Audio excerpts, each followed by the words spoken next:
এই রমজানে সারাদিন যেন আপনার অনেক এনার্জি থাকে, সেই জন্য কোন ধরনের খাবার খাবেন, কেমন রুটিন ফলো করতে পারেন, এই ভিডিওতে সেটা নিয়ে কথা বলবো। শুরু করছি ইফতার দিয়ে। আমরা অনেকেই খেজুর দিয়ে ইফতার শুরু করি, এটা খুবই ভালো, কিন্তু সাথে আপনি আরেকটা কাজ করতে পারেন যাতে খেজুরটা খেতে আরো অনেক মজা হবে, পুষ্টিও অনেক গুণ বেড়ে যাবে। কি করবেন? খেজুরের আটিটা বের করে সেখানে একটা কাঠবাদাম ঢুকিয়ে দিবেন। বিশ্বের সবচেয়ে পুষ্টিকর 100 খাবারের তালিকার মধ্যে গবেষণায় 1 নম্বরে এসেছে কাঠবাদাম।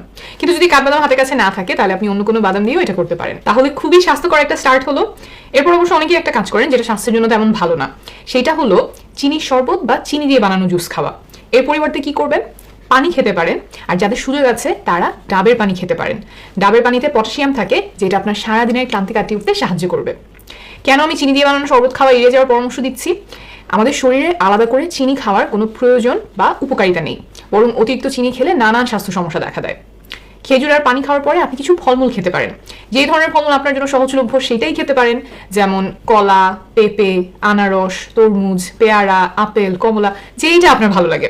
নানান ধরনের ফলে নানান রকমের পুষ্টি থাকে, তাই পরিবর্তন করে করে পুরো রোজার মাস ধরে বিভিন্ন ধরনের ফলমূল খাওয়ার চেষ্টা করবেন। তাহলে এতক্ষণে গেল 3টা খাবার: খেজুর, পানি আর ফলমূল। অনেকেই এই সময় পেঁয়াজু, বেগুনি, বড়া, বড় বাপের পোলায় খায়, এইসব খাবার খান। এই খাবারগুলো ডুবো তেলে ভাজা, স্বাস্থ্যের জন্য খুবই ক্ষতিকর। এই খাবারগুলোর মধ্যে অনেক পরিমাণে ট্রান্স ফ্যাট থাকতে পারে। ট্রান্স ফ্যাট হচ্ছে সবচেয়ে বিপজ্জনক ধরনের ফ্যাট। এই ফ্যাট অল্প পরিমাণে খেলেও শরীরে অনেক বড় ক্ষতি করে।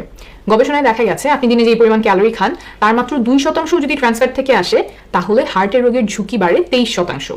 এছাড়াও ট্রান্স ফ্যাট ইনসুলিন রেজিস্ট্যান্স তৈরি করতে পারে, ক্ষতিকর কোলেস্ট্রল বাড়াতে পারে, শরীরের প্রদাহ তৈরি করতে পারে। ক্ষতির পুরো বিবরণ দিতে গেলে আলোচনাটা অনেক লম্বা হয়ে যাবে। মোট কথা, আপনি সারাদিন রোজা রেখে এত কষ্টের পরে এই খাবারগুলো এনে নিজের ক্ষতি না করাই উত্তম। জিলাপি, বুন্দিয়া, এই খাবারগুলো তেলে ভাজা, আবার চিনি দেয়া, তাই এইসব খাবারও এড়িয়ে চলার চেষ্টা করবেন। তাহলে আপনি খেজুর, পানি এবং ফলমূল খেলেন, তারপরে কি খাবেন? আগেই আপনি আর কিছু না খেয়ে একটা বিরতি দিলে ভালো। অনেকেই এই সময় নামাজ পড়েন বা একটু হাঁটেন, এই বিরতি দেওয়াটা খুবই ভালো জিনিস। কেন বলছি? সারাদিন উপবাসের পরেই যে আপনার খাবার পেটে গেল, সেইটা ব্রেনের বুঝতে কিছুটা সময় লাগে। বিরতি নেওয়ার ফলে ওভার ইটিং বা অতিরিক্ত খাবার খাওয়ার প্রবণতা কমে। রোজার সময় অতিরিক্ত খাবার খাওয়া খুবই একটা কমন সমস্যা। এই কারণে অনেকের গ্যাস্ট্রিকের সমস্যা দেখা দেয়, আবার অনেকের ওজন বেড়ে যায়। যারা রোজার সময় ওজন কমাতে চান তাদের জন্য এই বিরতি নেওয়াটা খুবই উপকারী হবে। তাহলে 3টা খাবারের পর আপনি একটু ব্রেকে গেলেন, নামাজ পড়লেন বা একটু হেঁটে আসলেন, তারপরে কি খাবেন?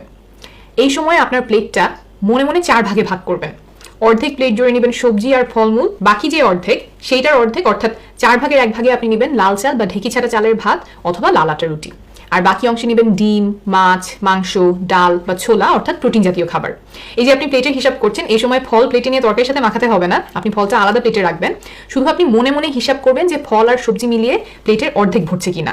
ইফতারে আপনি যে ফল খেয়েছেন সেটাও এখানে মনে মনে ধরে নেবেন। এখানে একটা জিনিস বিশেষভাবে বলতে চাই, অনেকেই মনে করেন যে সারাদিন রোজা রাখার পরে বড় একটা খাওয়া দিতে হবে, কিন্তু অতিরিক্ত ভোজন অস্বস্তির কারণ হতে পারে, ক্ষতির কারণ হতে পারে। প্লেটের যে হিসাব আমি বললাম সেভাবে যদি আপনি সবজি, লাল চালের ভাত, মাছ, মাংস খান, তাহলে আপনার শরীরের জন্য প্রয়োজনীয় পুষ্টি আর শক্তি আপনি পেয়ে যাবেন। তাহলে এতক্ষণ আমি আলোচনা করলাম ইফতার আর সন্ধ্যার খাবারে কি কি খাবেন। এখন আরেকটা গুরুত্বপূর্ণ বিষয় নিয়ে বলি, সেটা হলো পানি শূন্যতা। এটা খুবই গুরুত্বপূর্ণ, কারণ পানির দিকে যদি আপনি খেয়াল না রাখেন তাহলে শরীর খারাপ হয়ে যেতে পারে। ইফতার থেকে সেহরি পর্যন্ত কমপক্ষে 10 গ্লাস বা 2.5 লিটার পানি খাবেন। ইফতারের সেহরিতে তো আপনি পানি খাবেনই, মাঝের সময়টাতেও আপনি মনে করে পানি খেতে থাকবেন। তারাবি নামাজের সময় সাথে একটা পানির বোতল রাখতে পারেন, নামাজের আগে পরে পানি খেলেন। আর এটা যেহেতু একটু লম্বা সময়ের নামাজ, এর মাঝেও পানি খেয়ে নিতে পারেন। পানির পাশাপাশি পানি জাতীয় খাবার যেমন তরমুজ খেতে পারেন, শসা, টমেটো এগুলো খেতে পারেন, একটু সালাদ করে খেতে পারেন।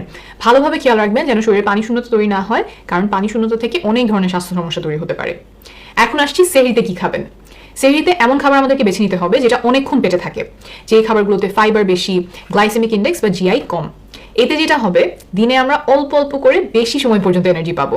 সাদা চালের ভাত খেলে সেটা খুব তাড়াতাড়ি হজম হয়ে যায়, অনেক সময় ধরে এনার্জি দিতে পারে না, একটু পরে দেখা যায় যে ক্ষুধা লেগে যায়। তাই সেহরির জন্য ভালো খাবার হলো লাল চালের ভাত। ভাত দিয়ে আপনি ঘন ডাল খেতে পারেন, সেদ্ধ ডিম খেতে পারেন, তারপর সেহরিতে ওটস খেতে পারেন। কেনার সময় হোল গ্রেইন ওটস এই লেখাটা দেখে নেবেন।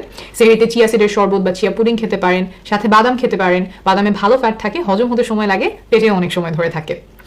এই খাবারগুলোতে বা অন্য কোনো খাবারে যদি আপনার গলা বুক জ্বলে তাহলে সেগুলো এড়িয়ে চলবেন। অনেকেই সেহরিতে অতি ভোজন করেন, এটা গ্যাস্ট্রিকের কারণ হতে পারে, যেটাকে আমরা ডাক্তারি ভাষায় বলি গ্যাস্ট্রোএসোফেজিয়াল রিফ্লাক্স ডিজিজ। যাদের এই গ্যাস্ট্রিকের সমস্যা দেখা যায় তারা খাবার পরেই শুয়ে পড়বেন না, খাটের এক পাশটা একটু উঁচু করে সেদিকে মাথা দিয়ে শুবেন, যাতে করে পেট থেকে মাথাটা একটু উপরের দিকে থাকে। এবার আসি আরেকটা বিষয়ে, সেটা হলো ব্যায়াম। অনেকেই চিন্তা করেন যে রোজার মধ্যে ব্যায়াম করা যাবে না, এটা একদমই সঠিক না। রোজার মাসেও নিয়মিত ব্যায়াম চালিয়ে যাওয়ার চেষ্টা করবেন। কমপক্ষে আপনি সন্ধ্যার পরে এমন একটা সময় বের করবেন যখন আপনি আধা ঘন্টা দ্রুত গতিতে হাঁটবেন।